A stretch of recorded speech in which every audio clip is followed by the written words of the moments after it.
to go and play Georgia in what is a home game for them and to lose by 1 point at the buzzer is about as difficult gets, especially considering you had a 2-touchdown lead going into the fourth quarter.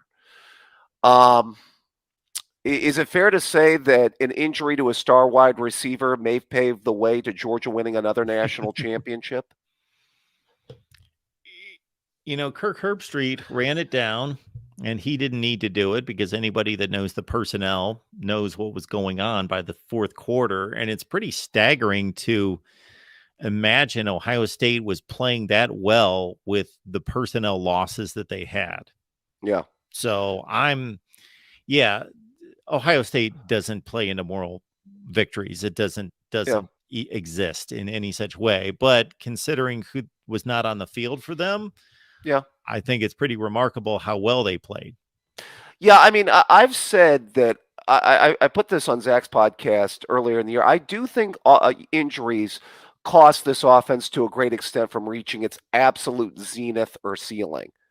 From really being, really good to sometimes great offense to just being, 40 every week, being the greatest offense we've ever seen. Yeah. Practically. I mean, like I said to you the other night, anybody says if you can put JSN and Marvin Harrison Jr. on the same field together with Emeka as your third receiver, and CJ throwing the ball, that's like, hello, Yeah, they were playing they were playing who's supposed to be the best team in the country in the fourth quarter without their two best receivers, with a third string running back, with a backup tight end, on and on and on. I don't, and I'm going to stipulate. I know everybody in the chat's going to say, "Don't use injuries. Don't use injuries." I get that. We're here to talk about the game. Yeah. Well, I hear you, and I know Georgia won the game fair and square. They didn't absolutely. get ripped off. Ohio State didn't get ripped off like they did, I believe, against Clemson. No, Georgia won the game fair and square. But it's reasonable to discuss the injuries involved. Yeah. Yeah, and Mark, I didn't. There's two teams coming into the playoff that I was supremely confident in coming into the playoff. And that was 2014, largely due to the way that team was playing at the end of the season, in the 59-0 over Wisconsin. And 2019, because of obviously how good that football team was. And I actually think that was a really complete football team. It had a great defense, and it could run it and throw it offensively. So that's why I wasn't as confident in this team. But you know what? Ryan Day, I will say this. First of all, I just want to stipulate CJ Stroud played with heart tonight. And every Ohio State fan should, stipulate and say, kudos and give him his flowers, give him his credit, because he ran when we all said he wouldn't run, and he did it tonight. So give him credit. So I do want to stipulate that. I do want to nitpick a couple things. I thought that the pass defense and the red zone offense were my two biggest concerns coming into this game, and that's what cost them in the fourth quarter. I really had a feeling once number one, they got beat on the bomb at 38, at 38-27. Yeah. And the safety play again, biting them. And then on top of that, after they made it 38-35, I thought we had to put Georgia away at that point. At that point, we had to put them away. And when we went down there, they had a questionable call on a 2nd and 3 after Stroud had just ran for 7 yards. I understand Stroud's having a really good night, but a 2nd and 3 is also a very good advantageous rundown. Just want to say, everybody can be second guessers, but that is a very good advantageous rundown. Yeah, and they ran some kind of play where they had a Buka sprint behind Stroud, and I think they were trying to loop the ball out to him, and he got covered up, and then Stroud had nowhere to go, and he gets thrown for like a 12-yard loss. Yeah. Right, and that puts you in 3rd and forever, and you're way behind the down and distance. Yeah. And that was a killer. Then I didn't have a good feeling once they got the ball back. At least they gave us 54 seconds.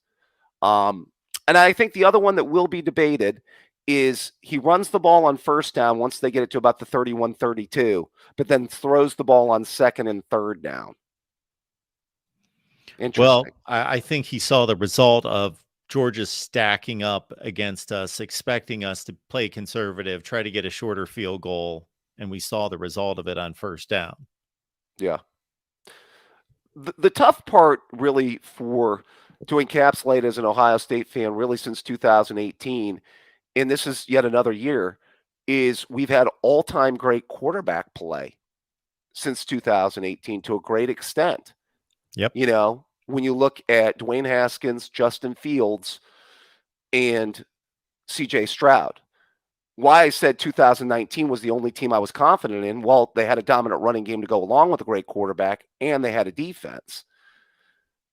A lot of those other teams were lacking in those areas.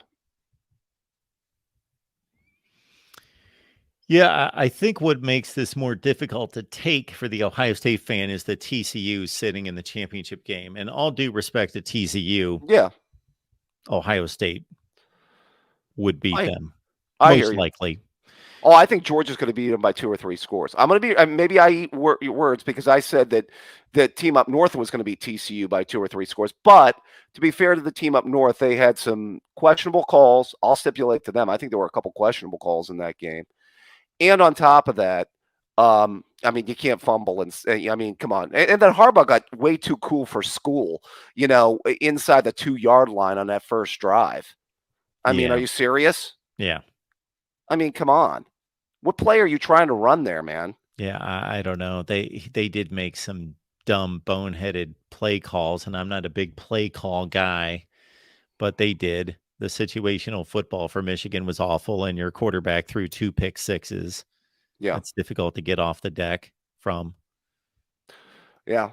Because the only retribution for this season would have been to have won that game and go on to do the ultimate, by the way, after losing to the team up north. But, I mean, as I said, I'm not here for moral victories. I was happy with the way the team competed until with about 10, well, with about until Stetson Bennett hit that bomb for the touchdown. I was pretty happy with the team, and it just unraveled at that point.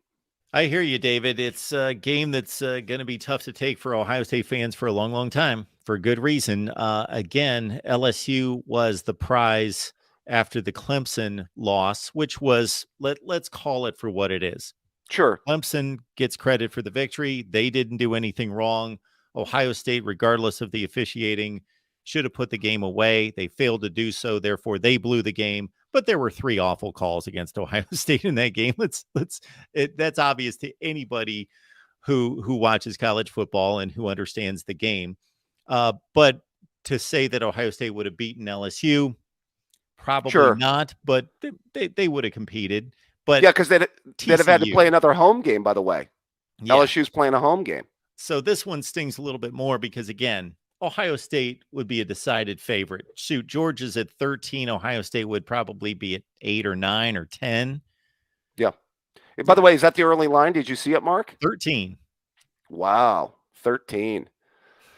Where do you think that goes, up or down? If you had to, from your betting acumen, what do you think, Mark? I think it goes down. I don't know. I don't know. I'm not really. Well, I will say that usually the line moves in the direction that is not good for me during the week. I typically look at the line later in the week and see where it started, and it usually moves against me. Right. What's going to be really tough for Ohio State fans is if Georgia puts it on TCU, obviously. Yeah.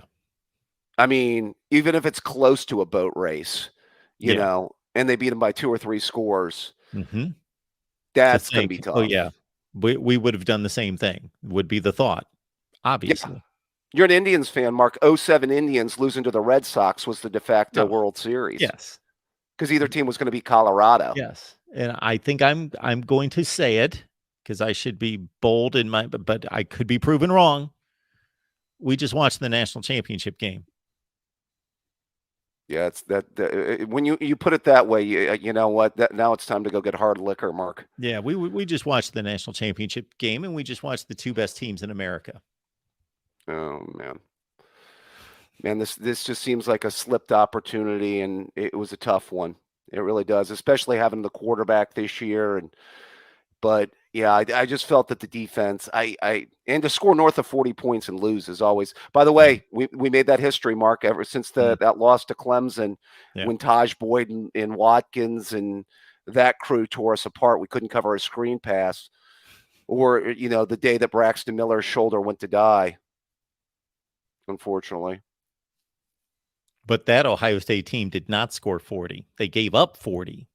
right? But Yeah, we when was the scored last time they 35. scored 40 and lost? That's true. This is even worse. We scored 40 and lost. Jeez. Well, this will be a tough one, my friend. I'll be continuing to follow you and look for your coverage. By the way, how have you done on picks? I picked Ohio State to lose this game by 11 points, 42-31. But immediately, sometime in the first drive, I thought, I completely, once I saw that they were into this game, it didn't take long either. I thought they were going to win the game the whole time. I thought they're better. I just thought they look better. They look like a better team. Right. Not by a Well, you know what? lot, of course. Kirby Smart said it after the game. They should have won. Can I But just he stipulate? didn't. I will take that. When the other coach says that the other team deserved to win, that's a hell of a statement for him to admit on national TV.